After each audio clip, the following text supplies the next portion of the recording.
कक्षा 6 से बीएससी तक की भौतिक विज्ञान, गणित और विविध प्रतियोगी परीक्षाओं हेतु तो रीजनिंग एवं गणित की कक्षाएं निःशुल्क प्राप्त करें।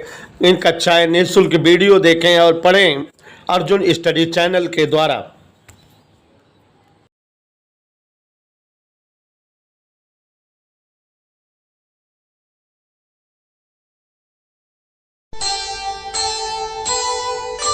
कर्म करे किस्मत बने, जीवन का यह मर्म,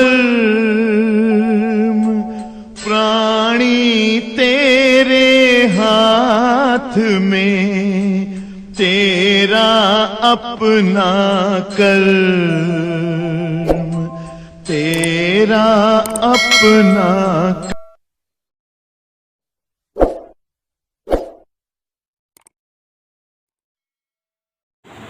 एक समान वैद्युत क्षेत्र में स्थित वैद्युत ध्रुव पर लगने वाले बलयुग्म का आघूर्ण। तो पहले से एक समान वैद्युत क्षेत्र हो, मतलब कि हम यहाँ पर जो है अगर कोई आवेश रख दे और उसके कारण संपूर्ण स्थल पर ऐसा वैद्युत क्षेत्र बने जिसकी तीव्रता एक जैसी हो। जितना प्रभाव यहाँ पर हो उतना प्रभाव यहाँ पर, उतने प्रभाव यहाँ पर, उतना ही प्रभाव यहाँ पर, उतना प्रभाव यहाँ पर।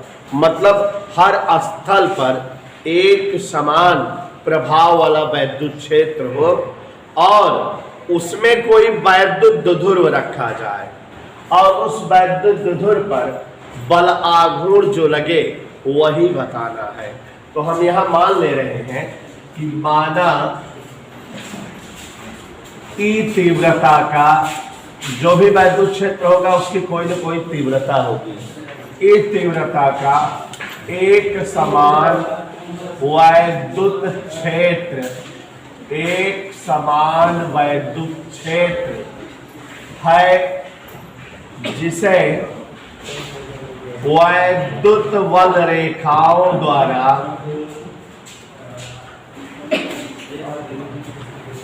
दर्शाया गया है। मतलब यहां पर कहीं कोई आवेश रख दिए हैं और इस आवेश के कारण वैद्युत क्षेत्र बना है और उस वैद्युत क्षेत्र की तीव्रता वेक्टर ई है और वो हर स्थल पर एक समान मात्रा की है। मतलब अगर यहाँ पर तीव्रता ई है तो यहाँ भी तीव्रता ई, यहाँ भी तीव्रता ई, यहाँ भी तीव्रता ई, यहाँ भी तीव्रता ई। मतलब उस तीव्रता का हर जगह एक जैसा प्रभाव है और वैद्युत क्षेत्र को बेटा उसकी दिशा को जिन रेखाओं द्वारा व्यक्त करते हैं उन्हें वैद्युत बल रेखा कहते हैं। तो यहाँ हम जो है तमाम वैद्युत बल रेखाएं खींच दे रहे हैं जो बता रही है कि इधर से इधर वैद्युत क्षेत्र है। ये इस तरह से वैद्युत क्षेत्र है बोर्ड पर यहाँ से यहाँ की ओर और इस वैद्युत क्षेत्र की तीव्रता हमने ई मान लिया कि वैद्युत क्षेत्र की तीव्रता ई है और हर स्थल पर एक समान मात्रा की है।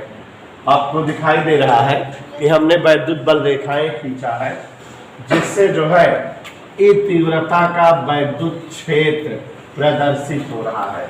यहाँ तक सब कुछ समझ में आ रहा है। हेडिंग देखिए और उसी हिसाब से चलिए। एक समान वैद्युत क्षेत्र मतलब कोई एक ऐसा वैद्युत क्षेत्र या वैद्युत का इलाका हो जिसकी जो है वैल्यूएशन हर जगह पर बराबर हो।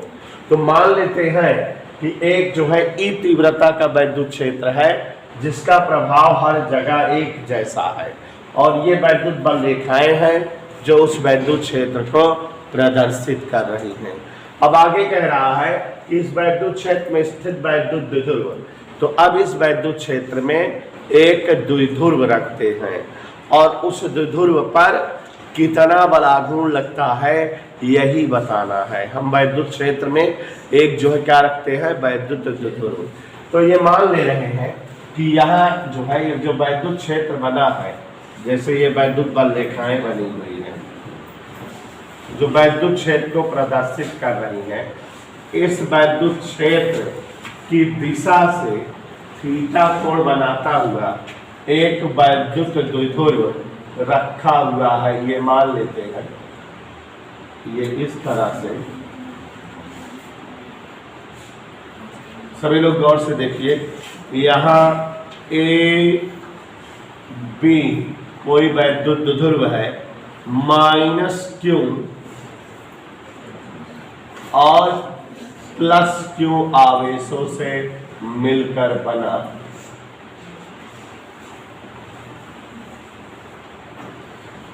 ये वैद्युत द्विध्रुव का केंद्र है और ये वैद्युत क्षेत्र की दिशा से थीटा कोण बनाते हुए है।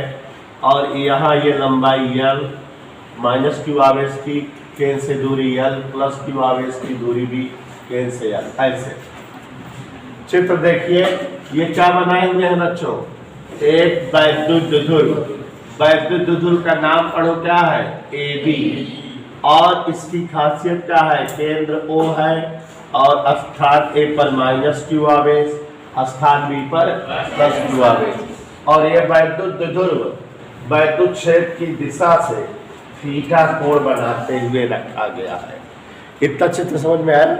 ये क्या है? ई तीव्रता का वैद्युत क्षेत्र है और इस वैद्युत क्षेत्र में एक वैद्युत द्विध्रुव AB क्षेत्र की दिशा से थीटा कोण पर रखा गया है। आप जानते हो बेटा, आपको हमने पढ़ाया हुआ है कि आवेश दो प्रकार के होते हैं। एक तो वह आवेश जो वैद्युत क्षेत्र बनाता है, स्रोत आवेश कहलाता है। और अगर इस वैद्युत क्षेत्र में कोई दूसरा आवेश लाते हैं तो उस पर वैद्युत बल लगने लगता है, और वो जो दूसरा आवेश होता है वो धन परीक्षण आवेश होता है। तो अब यहाँ देखो, ई तीव्रता का क्या बना हुआ है? वैद्युत क्षेत्र, और उसमें एक आवेश +q रखा है और एक आवेश क्या रखा है? तो इसका मतलब इन दोनों आवेशों पर क्या लगेगा? वैद्युत बल। क्या आरोपित होगा? इन दोनों आवेशों पर वैद्युत बल। जब भी कोई आवेश वैद्युत क्षेत्र में लाया जाता है तो उस पर क्या लगने लगता है? अच्छा, आपको एक सूत्र पढ़ाए हैं वैद्युत क्षेत्र की तीव्रता E बराबर F/Q0, ऐसे पढ़ाए हैं कि नहीं? तिरछा गुणा करो सभी लोग आज, या फिर कम F बराबर Q0E। आज से जानते रहना कि अगर किसी आवेश को वैद्युत क्षेत्र में लाएंगे तो उस पर क्या लगने लगता है? वैद्युत बल। और उस वैद्युत बल का सूत्र क्या होता है? Q गुणे E, आवेश गुणे तीव्रता। याद रहेगा कि नहीं? अगर कोई आवेश वैद्युत क्षेत्र में आएगा तो उस पर क्या लगेगा? और कितना वैद्युत बल लगेगा? Q गुणे E, आवेश गुणे तीव्रता। और हमेशा यह बल क्षेत्र की दिशा में लगता है। किस दिशा में लगता है? अगर वो आवेश प्लस होता और अगर माइनस आवेश हो तो क्षेत्र की दिशा के विपरीत। तो अब यहाँ पर देखो जरा एक बार फिर से दिमाग में बैठा लीजिए कि जब भी कोई आवेश किसी वैद्युत क्षेत्र में रखा जाता है तो उस पर तुरंत क्या लगने लगता है? और कितना वैद्युत बल लगता है? Q into E। और दिशा किधर होती है? प्लस, वैद्युत क्षेत्र की दिशा की ओर प्लस आवेश के लिए, और माइनस आवेश के लिए वैद्युत क्षेत्र की दिशा के। हेडिंग में आए, हमसे एक हेडिंग कह रहा है, बहुत इंपॉर्टेंट हेडिंग है। एक समान तीव्रता के वैद्युत क्षेत्र में स्थित वैद्युत द्विध्रुव पर लगने वाले बलयुग्म का आघूर्ण। तो पहले ये जानो कि हमने मान लिया बोर्ड पर ई तीव्रता का कोई एक समान वैद्युत क्षेत्र है। कितने तीव्रता का? माने ऐसे बोर्ड पर एक जो है वैद्युत क्षेत्र बना दिए, कितनी तीव्रता का?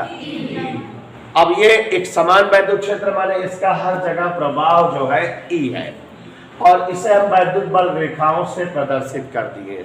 माने पता लग रहा है कि इधर वैद्युत क्षेत्र है। अब इस वैद्युत क्षेत्र में क्या रखें? वैद्युत द्विध्रुव।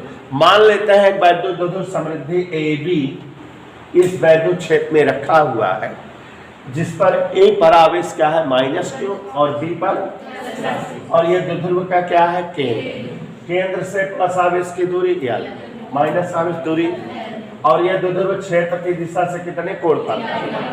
इतना समझ में आया? और अब हमने भी बताया कि जब कोई आवेश वैद्युत क्षेत्र में रखा जाता है तो उस पर क्या लगता है? तो यहाँ ये +q आवेश है, कहाँ रखा है? क्षेत्र में। तो इस पर वैद्युत बल लगेगा कि नहीं? और क्षेत्र की दिशा में मानिए इस तरह से वैद्युत बल लगेगा, लेकिन इसका नाम वैल्यू क्या रहेगी, क्यू इक्वल प्लस आवेश पर क्षेत्र की दिशा में वैद्युत बल लगता है।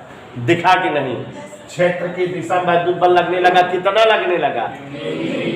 और यहाँ पर भी देखो ये माइनस क्यू आवेश है, इस पर भी वैद्युत बल लगेगा क्योंकि ये भी वैद्युत क्षेत्र में है। लेकिन अगर ये प्लस होता तो क्षेत्र की दिशा में बल लगता, माइनस है तो क्षेत्र की दिशा के विपरीत बल लग रहा, लेकिन बल कितना लगेगा, क्योंकि तो अब इस वैद्युत द्विध्रुव पर क्या बल लग गए, QE समान परिमाण वाले, ये तो विपरीत दिशा वाले बल लग गए। एक बल की दिशा उधर है, दूसरे बल की दिशा, माने इस वैद्युत द्विध्रुव को जब वैद्युत क्षेत्र में रखा गया तो इस पर समान परिमाण किंतु विपरीत दिशा के बल काम करने लगे। एक बल QE क्षेत्र की दिशा में, एक बल QE क्षेत्र की विपरीत दिशा में, क्या बल काम करने लगे। मजा आई। आज आपको एक चीज बता रहे हैं, जैसे 10th की क्लास में पढ़े हो और 11th में भी याद नहीं है। जैसे ये कोई वस्तु है, गौर से देखो, अब अगर इस वस्तु पर दो बल लगे हो समान परिमाण और विपरीत दिशा के, मतलब एक बल ऊपर लगा हो, ऐसे ऊपर से कोई आदमी 10 न्यूटन का ऊपर खींच रहा हो, और एक बल ऐसे नीचे की ओर लगा हो 10 न्यूटन का नीचे खींच रहा हो। देखो इस वस्तु पर क्या बल लगे, दिखाई दे रहे हैं। अगर आप लोग देख रहे हो तो इन बलों की 3 खासियत है, बताओ क्या क्या। पहली खासियत है दोनों बल विपरीत दिशा में है, एक ऊपर की ओर एक वहां, और दूसरी खासियत है दोनों हमने बोला है समान परिमाण के, ऊपर वाला भी 10 न्यूटन, नीचे वाला भी 10 न्यूटन। देख लो एक बार फिर से, वस्तु पर क्या बल लगे हैं, दोनों बलों में समान परिमाण है, पहली खासियत। दूसरी खासियत विपरीत दिशा है। तीसरी खासियत पुनः से बता रही है। इन दोनों बलों की खासियत क्या है, चोर है। हमने बलों की खासियत पूछ रहे थे, होगा क्या बता रही है। बलों की खासियत क्या है, माइंड लगाओ। सुस्मित, इन दोनों बलों की 2 खासियत मैंने बता दिया कि समान परिमाण के हैं और विपरीत दिशा के। क्या कोई और खासियत दिख रही है, नहीं दिख रही है। विपरीत दिशा बोला था तो प्रकृति बोला या दिशा बोला, एक बात कर रहा है बुझलिए गलत यार, सोचा है मैं कुछ दिखा तो। दोनों बलों की 3 खासियत रोहन डाल। एक खासियत है दोनों बल विपरीत प्रकृति या विपरीत दिशा के हैं, एक ऊपर है एक नीचे। दूसरी खासियत दोनों बल समान परिमाण के हैं। तीसरी खासियत क्या है कोई कि नहीं है, आप लोग दिख नहीं रहा है, अंधे हैं। तीसरी खासियत क्या है, दोनों बल अलग अलग स्थान पर है, एक यहाँ है एक वह यहाँ। अगर दोनों बल एक ही स्थान पर, जैसे ये ऊपर एक वह नीचे, एक ही जगह, तो दोनों बल एक दूसरे को निष्प्रभावी कर देते और तब वस्तु बल क्षण स्थिर रहती। नहीं समझे, एक बल ऐसे ऊपर लगा रहता और एक बल यहीं पर नीचे लगा रहता। दोनों बल की क्रिया रेखा अगर एक जैसी होती, एक ही स्थान पर होते, तो ऊपर वाला नीचे वाला को निष्प्रभावी कर देता, वस्तु स्थिर बनी रहती। लेकिन यहाँ दोनों बल अलग अलग स्थान पर है, दोनों बलों की क्रिया रेखाएं भिन्न भिन्न है, इसलिए वस्तु घूमने लगेगी, स्थिर नहीं रहेगी, बल्कि क्या करेगी, घूम जाएगी। और बच्चों अगर किसी वस्तु पर, ध्यान सुनना, किसी वस्तु पर ऐसे 2 बल लगे हों जो समान परिमाण के हों, विपरीत दिशा के हों, जिनकी क्रिया रेखाएं भिन्न भिन्न हो, अलग अलग हो, ऐसे बलों को बलयुग्म कहा जाता है। क्या कहा जाता है, ये बल नहीं बल्कि बलयुग्म, कपल ऑफ फोर्सेस, तार्किक बलयुग्म कहलाते हैं। और जब वस्तुओं पर बलयुग्म लगता है तो याद कर लो जीवन भर के लिए, वस्तु घूम जाती है। बलयुग्म लगाकर वस्तु को घुमा देना बलाघूर कहलाता है। अगर कोई वस्तु घूम जाए बलयुग्म के कारण तो उसे बलयुग्म का आघूर या बलाघूर कहते हैं, और उसे टाउ से निकालते हैं। किससे निकालते हैं, और ये 10th और 11th दोनों क्लास में पढ़े हो मनिच्छों, ये चीज समझाए हुए बहुत अच्छे से कि बलाघूर टाउ बराबर बल, जो बल लगता हो, गुणे बलों के बीच की लंबवत दूरी, माने जो दोनों बल लगे थे इनके बीच की लंबवत दूरी का गुणनफल कर दो तो वो आ जाता है बलाघूर। इधर के लिए तो बलाघूर का सूत्र क्या होता है, बल गुणे दूरी, टाउ बराबर बल गुणे दूरी। दोनों बल गुणे उनके मध्य की लंबवत दूरी। एक बार फिर से बता दें, जब इसको माइंड में एक करके रखिएगा, जब किसी वस्तु पर समान परिमाण विपरीत दिशा के ऐसे बल कार्य करें जिनकी क्रिया रेखाएं भिन्न हो, तो ऐसे बलों को क्या कहते हैं? और बलयुग्म के कारण वस्तु क्या हो जाती है? और इसे क्या कहते हैं? बलाघूर्ण। और बलाघूर्ण को किससे व्यक्त करते हैं? और इसका सूत्र निकाले क्या है? बल गुणे बलों के मध्य की लंबवत दूरी। बल गुणे बलों के मध्य की। अब हेडिंग पे आओ। हेडिंग आप लोग देखो, मैं बोल रहा हूं। रोहन देखो, एक समान वैद्युत में स्थित वैद्युत ध्रुव पर लगने वाले बल युग्म का घूर्ण, माने यही निकालना है। Is that okay? तो हमने मान लिया कि माना ई तीव्रता का एक समान वैद्युत क्षेत्र है। समृद्धि, ई तीव्रता का एक समान वैद्युत क्षेत्र है, जिसे किससे दिखाया हुआ मैंने? वैद्युत बल रेखाओं से। ठीक है, इस वैद्युत क्षेत्र में क्या धर दिए हैं हम? एक वैद्युत ध्रुव। नाम बोलो उस वैद्युत ध्रुव का। AP minus Q plus Q आवेश बना। केंद्र उसका O, केंद्र से प्लस आवेश की दूरी L, केंद्र से माइनस आवेश की दूरी V। तो पूरे वैद्युत ध्रुव की लंबाई। ठीक है, बात समझ में आई। अभी आगे देखते हैं। मजा बराबर लेते रहो और ध्यान देते रहो। इतना समझ में आया सबको? हम लिख दे रहे हैं कि इस क्षेत्र में, यहां गौर से देखो, माइनस क्यू व प्लस क्यू आवेशों वाला वैद्युत ध्रुव AB क्षेत्र की दिशा से कितने कोण पर रखा है? थीटा कोण पर स्थित है। चित्र मतलब समझे तो ना? क्षेत्र की दिशा से कितने कोण पर स्थित है? अब ये प्लस क्यू आवेश है और ये कैसा आवेश है?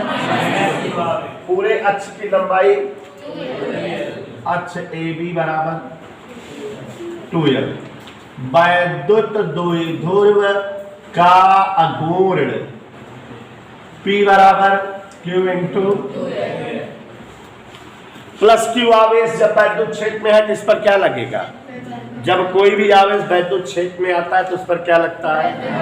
कितना वैद्युत बल लगता है? या बराबर Q इंटू E। अभी बताए थे आवेश गुणित तीव्रता। तो इस आवेश पर वैद्युत बल कितना लगेगा? QE। ये कौन सा आवेश है? इसलिए वैद्युत बल की दिशा किधर रहेगी? क्षेत्र की दिशा की। इधर ओके। अब ये माइनस क्यू आवेश है, इस पर भी वैद्युत बल लगेगा, लेकिन इस बल की दिशा क्या होगी? क्षेत्र की दिशा के विपरीत। तो अब इस वैद्युत ध्रुव पर कै बल लग गए? कैसे? समान परिमाण QE विपरीत दिशा के, जिनकी क्रिया रेखाएं, इसलिए दोनों बल क्या बन गए? बलयुग्म। और इस कारण ये वैद्युत ध्रुव क्या कर जाएगा? वैद्युत ध्रुव से घूम जाएगा। घूम जाएगा माने इस पर क्या लगने लगेगा? बलाघूर्ण। और अगर उस बलाघूर्ण को जानना चाहे तो क्या सूत्र होता है? बल गुणे बलों के मध्य की लंबवत दूरी। तो बल कितना है? दूरी कितना? नहीं मालूम, निकालेंगे। इधर देखो, ये वाला बल ऐसे लगा है, माने ये ऐसे लगा है कि नहीं, और ये वाला बल ऐसे, तो लंबवत दूरी यही हुई कि नहीं? दोनों के बीच की लंबवत दूरी यहाँ ऐसे बीच से लंब डाल दें BM, तो ये बल और ये बल के बीच की लंबवत दूरी आ जाएगी कि नहीं? हमसे पूछो। अगर हम BM निकाल लें, बलों के मध्य की दूरी, तो बलाघूर्ण टाउ बराबर बल गुणे दूरी सूत्र से आ जाएगा कि नहीं? अच्छा ध्यान दो, यह रेखा और यह रेखा समांतर है। यह कौन सी रेखा है? अगर ये थीटा है तो यह भी कोण कितना हो जाएगा? और इस त्रिभुज में हम साइन लगा करके BM का मान निकाल सकते हैं कि नहीं? त्रिभुज ABM में, त्रिभुज ABM में चित्र देखो, साइन थीटा बराबर लंब बटे कर्ण होता है। लंब क्या दिखाई दे रहा? BM। कर्ण ये पूरा दिख रहा है कि नहीं? कर्ण AB ए हो फिर से गुणा करें Bm बराबर ए बी साइन, तो Bm बराबर ए बी जगह 2 यल लिख दे, कौन दिक्कत, कोई दिक्कत। अब वैद्युत द्विध्रुव पर लगने वाले बलयुग्म का आघूर्ण निकालें, इसलिए वैद्युत द्विध्रुव पर लगने वाले बलयुग्म, चूंकि बलयुग्म बन गया कि नहीं, बलयुग्म का आघूर्ण डेरिवेशन बहुत इंपॉर्टेंट है, छोटा भी है। ताऊ बराबर क्या सूत्र होता है, बल गुणे बलों के मध्य की लंबवत दूरी, यही फॉर्मूले होती है कि नहीं, मान धरेंगे। ताऊ बराबर बल कितना है, क्योंकि बीच की दूरी कितना आई है, 2l sin थीटा। मजा आए, तो ताऊ बराबर क्यों और 2l मिलके, और आगे क्या बचा, यकीन करो सुस्मी डेरिवेशन हो गया। बताओ 3-4 लाइन में भटना है, 6 नंबर के है, मगर बाकी थ्योरी तो है हमें, अगर 1-2 दांत समझ ले जावे तो का इतना ना कह सकता तू सब ये सब बेकार कह ले जावे ना सुना, तो बहुत सारे डेरिवेशन है कि नहीं, इसका के दो भाग। तो एक बार फिर से हो जाए, एक बार फिर से माना एक समान तीव्रता वेक्टर ई का एक वैद्युत क्षेत्र है। सुमित पाल देखो जरा, वेक्टर ई तीव्रता का वैद्युत क्षेत्र है, जैसे किससे प्रदर्शित करे हैं, वैद्युत बल लिखा हुआ। मान लिए इस वैद्युत क्षेत्र में महवेश एक वैद्युत द्विध्रुव क्षेत्र की दिशा से थीटा कोण पर ए बी रखा हुआ है, -q और +q आवेशों से मिलकर बना है, ठीक है। अब इस +q आवेश को चूंकि वैद्युत क्षेत्र में क्या लगेगा, वैद्युत बल, कितना वैद्युत बल लगेगा, क्षेत्र की दिशा में लगेगा, और दूसरे आवेश पर क्षेत्र की विपरीत दिशा में। अब इस वैद्युत द्विध्रुव पर क्या बल लग रहे हैं, समान परिमाण की, किंतु विपरीत दिशा के हैं, क्रिया रेखाएं इनकी, इसलिए बल क्या बनाएंगे, और इस बलयुक्त क्या वैद्युत द्विध्रुव, और अगर उस बलाघूर्ण का मान निकालना चाहे तो बल गुणे दूरी लंबवत, तो एक बल ये है एक बल ये है, तो लंबवत दूरी यही तो हुई नहीं हो, थीटा ये है तो यह भी थीटा संगत कोण के कारण, और इस त्रिभुज से Bm का मान निकाल लिए कि नहीं, 2l sin थीटा। बलाघूर्ण टाउ बराबर बल गुणे बीच की लंबवत दूरी QE गुणे 2l sin थीटा, Q और 2l का गुणा P, तो PE sin थीटा आ गया कि नहीं, तो यह जो है बलाघूर्ण आ गया टाउ बराबर PE sin थीटा। एक चीज और बेटा, हम चाहे तो इसको लिख सकते हैं vector T cross vector E, इधर देखो जरा, वेक्टर टाउ बराबर vector P cross vector E, क्योंकि बेटा आप लोग 11 के क्लास पढ़े हैं, vector A cross vector B बराबर AB sin थीटा, तो ये PE sin थीटा को vector P cross vector E कह सकते हैं। तो परिभाषा बोल सकते हैं कि वैद्युत द्विध्रुव आघूर्ण व वैद्युत क्षेत्र की तीव्रता का सदिश गुणनफल वैद्युत द्विध्रुव पर लगने वाले बलयुग्म का आघूर्ण होता है। मजा आ गई कि नहीं, बात समझ में आई। तो ये बेटा इस तरह से लंतरानी थी, यहाँ मैंने यहाँ तक लिखा था वैद्युत द्विध्रुव का आघूर्ण P बराबर Q × 2l, और वैद्युत द्विध्रुव को जब जो है वैद्युत क्षेत्र में रखते हैं तो उस पर जो है समान परिमाण और विपरीत दिशा के बल QE लगेंगे। ये सब हम लैंग्वेज में लिखा दे रहे हैं।